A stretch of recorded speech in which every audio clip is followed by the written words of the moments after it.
So the last session that I attended today was put on by Jay Berkowitz from Boca Raton, Florida, and it was called Making Social Media Make Money.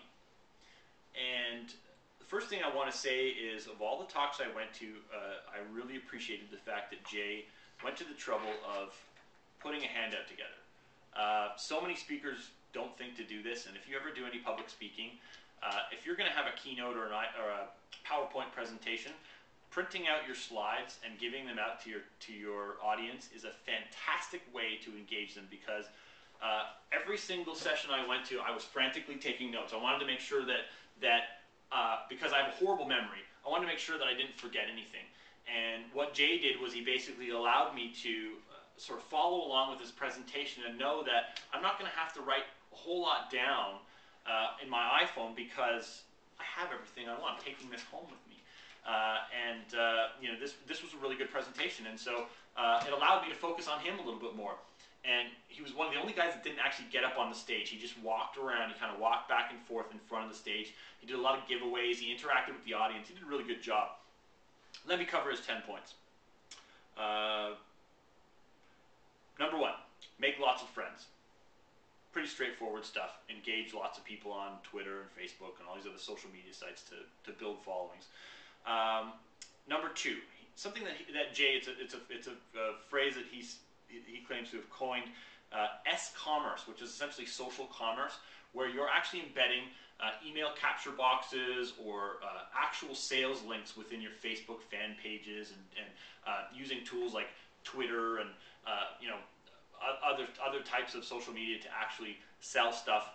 And then he also mentioned Gowalla and Foursquare. I'm a Gowalla user, and essentially he's saying, and both of these are what we call location-based applications. So I've got Gowalla here on my iPhone, and I can literally launch the application. My GPS location will pull down, and it will literally see that I'm in the Encore Hotel, and it will say, "Do you want to check in here?" And I'll check in, and I can actually check into like a specific bar or lounge here, and it'll broadcast that out to my Gowalla friends, and it'll also broadcast that out to Twitter.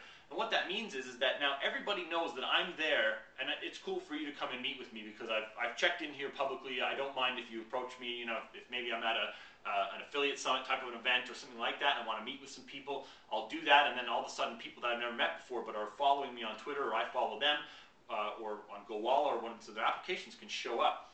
But from a business perspective, you know, if you're a retailer or you're any type of company, you should be interacting with your customers using these same tools. So, for instance, while I'm here in Las Vegas, I'm using Gowalla to track where I am, you know, tell people where I am. So I checked into the Encore Hotel, and I told Gowalla that I was here, and the Encore Hotel contacted me on Twitter and said, "How are you enjoying your stay?" I mean, how cool is that? That kind of stuff doesn't happen every day. So, you know, more and more companies are starting to get involved in these things and say, hey, when people are mentioning us or showing up or checking in using some of these applications, we should be, you know, taking advantage of that. And I think that's great. Publishing great content, number 3. No-brainer, right? I mean, if you're putting out crap, nobody cares. It doesn't matter how many digs or bookmarks or whatever you get back to it. If the content sucks, you're not going to go anywhere with it. He talks about monetization of content using Google AdSense and ad sales, that type of stuff, you know, monetizing content on your blog. That's great. Microselling. This is actually interesting. He talked about 3 different examples here of microselling. The first one is a company called Mission Pie. It's a small pie shop, and apparently they were having trouble because people were coming in expecting apple pie, and the apples weren't good that day, so they didn't make apple pie. So they started to tweet, you know, hey, we're going to have strawberry rhubarb pie this afternoon, or we're going to have this kind of pie available this afternoon. And all of a sudden, they started to pick up followers. Sales went up 20%. The next one is the Dell Outlet. It's another Twitter situation. These guys are selling, or Dell Outlet is selling refurbished goods through Twitter. So essentially, they put a post out, and it's like a one-off item. It's like a refurbished specific model of laptop, and only one person can buy it. So they don't want to go out and spend a fortune on those ads. So they're using Twitter to actually publish these, you know, individual one-off sales, and they've got, you know, over 1 million followers on this thing. And the last one is Woot, which essentially sells one product every single day. That's it. They don't have a multitude of products on their website. They release the products at midnight, and 9 times out of 10 they sell out by 10 a.m. the next morning. So kind of an interesting concept. I hadn't heard of it before. Number 6 is video.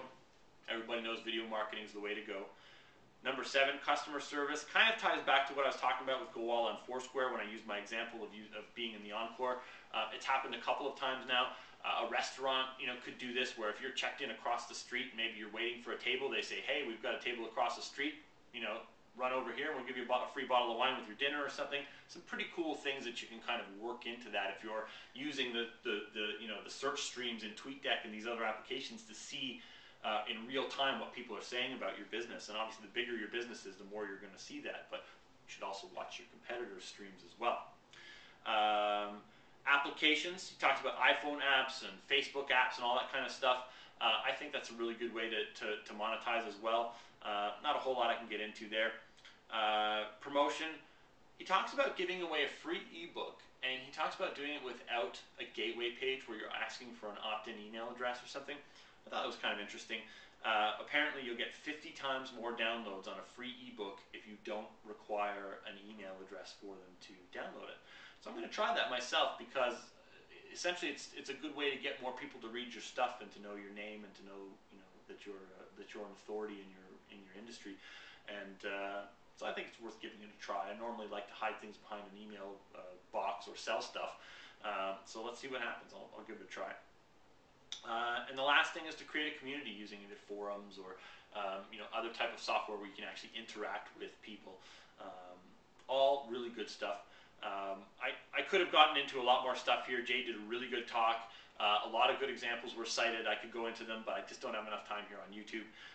That's it. Making social media make money was the last session I attended today, and I will see you tomorrow when I see the last sessions I go to.